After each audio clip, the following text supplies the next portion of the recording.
Hi, so it's February, and we're going to access my port, which is under this Band-Aid, and it's about that big, and then the tubes will hang out of it, and then that tube gets hooked up to the medicine, which is right there, and that's my ketamine. I'm not sure my milligrams. I'll ask her when she gets back. And hopefully she'll let me film the access. So anyone that's afraid of having an access done, there's no reason to be afraid. You'll see it's just a quick poke.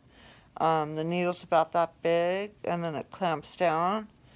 And they'll leave it in tonight, and then I come back tomorrow. So we'll leave it in overnight for 2 days.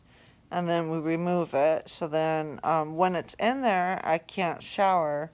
But when they take it out, then I can shower and hopefully swim. This just found out that I may have to take the pull down that I was never able to use. The landlords came. So hopefully if we get a little insurance, we can keep the pool up, and I can do the only workout that I'm capable is underwater. I go into bone crushing contractures if I even do stretching, like turning my hand over like this, doing 3 sets of 20. Then I curl up, my hand curls up, and it's impossible. So she was going to do, hopefully she's not going to come in and say you can't video. They've always let me in the past, and now they're being more strict about it. They're not on the video. So, my other doctor let me film the entire procedure with him doing the surgery with his face in the video. And I like to be able to show people on YouTube and that are searching, accessing a port, so they can see that it's not so bad and there's nothing to be worried about.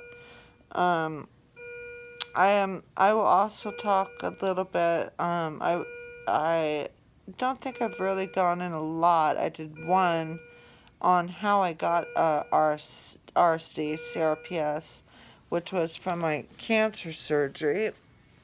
Well, you can't really see, but there's a scar from here that goes all the way down to here. And then they took the same as on my back. They took the entire back muscles. I had double mastectomy. And there's just a corner of muscle left here of the pectoralis. And the tumors, the biggest one was the size of a grapefruit. And the first time the hospital I was with then, an organization, they told me for a year. At first it was like so small, and I could get a hold of it and move it. And I kept saying, I could just feel it. It's cancer. And they said, no, it'd be too rare to have cancer in that area. It's a calcium deposit. But as it grew to like a tomato, and then I would go to the emergency begging because it started separating my shoulder from the collarbone. And so I was in the emergency all the time begging for pain relief, and they'd give me a Demerol shot and send me home with no prescription. So I was going to the emergency a lot as it was growing. And the one time towards the end, right before I was diagnosed, it was all encapsulated, the tumor, and a doctor injected cortisone into the tumor, and he broke the encapsulation, and in 3 weeks it tripled in size. It was the size of a huge grapefruit, and it was totally it was so painful. And so they decided to do a biopsy, and it went from, it was nothing to worry about. So I was immediately whisked to another city that they only had the cancer treatment. and they did a biopsy, and it came back a very rare muscle cancer, sarcoma of the muscles that usually affects little boys and rarely little girls, but it's like a child cancer, rhabdomyosarcoma, and I was 21 by the time they did the biopsy, and it started at 20, and so they did just removed the tumor and didn't do radiation or chemo, which I was like, why am I not having chemotherapy or radiation?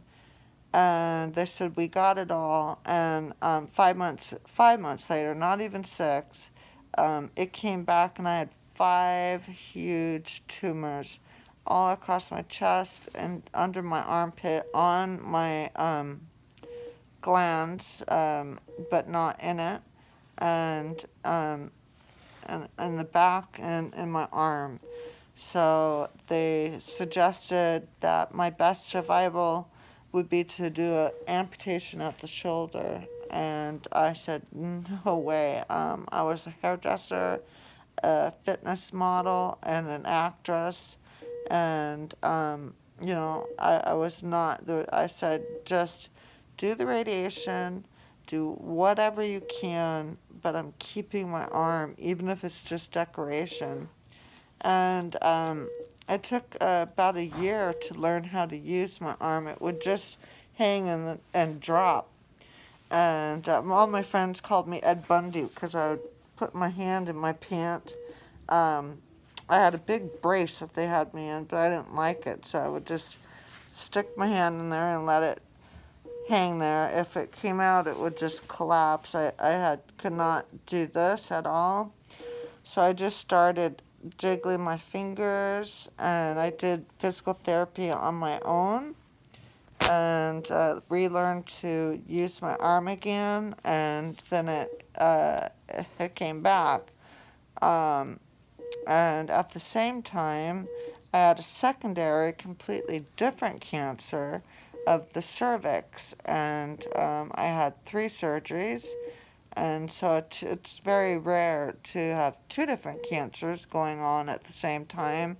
It wasn't a distant spread. It was 2 entirely different cancers, and so that was 21 and 22, 23 to 20 to all the way to 25 when I finally went into full remission.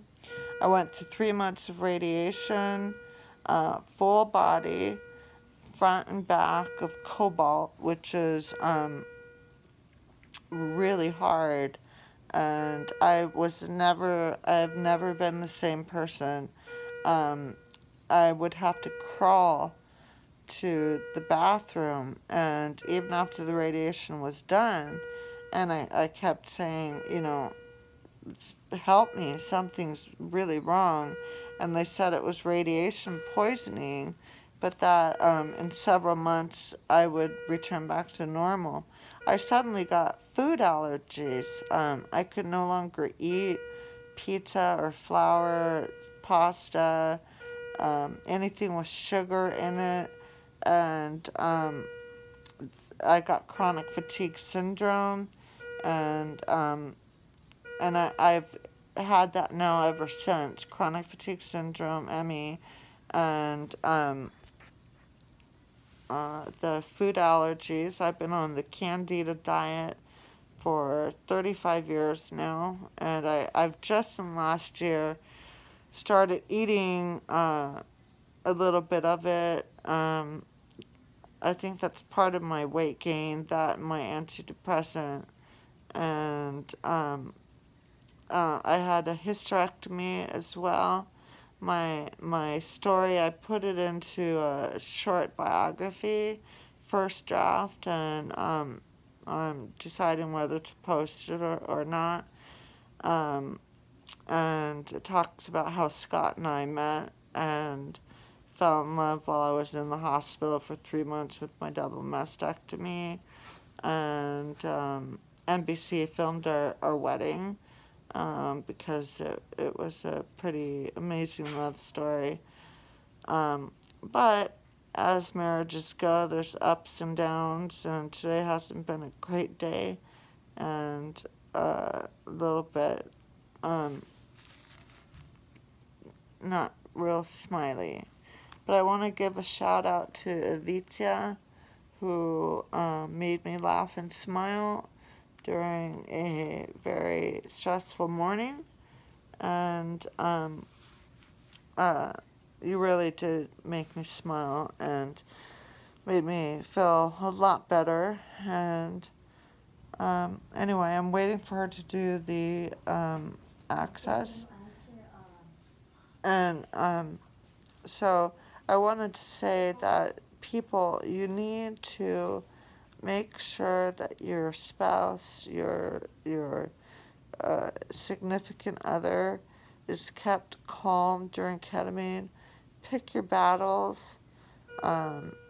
If you're stressed out, try and hide it, and certainly don't take it out on your mate, because our ketamine won't take hold. And I'm aware of the stresses that we're going through, but I have a different, more positive approach. I try to find and realize that God has always brought us through, and He will again. Yes, it's hard, and yes, it's a lot of stress, things that I'm not going to go into, but God always brings us through, and He blesses those who acknowledge that we are blessed even in our darkest hours. So, keep talking, waiting for her, so we can see this in one video, but I guess I'll have to make it two. Alright, I'm going to wait for the access and then hopefully videotape that. Okay. Trying to smile. Okay. Bye.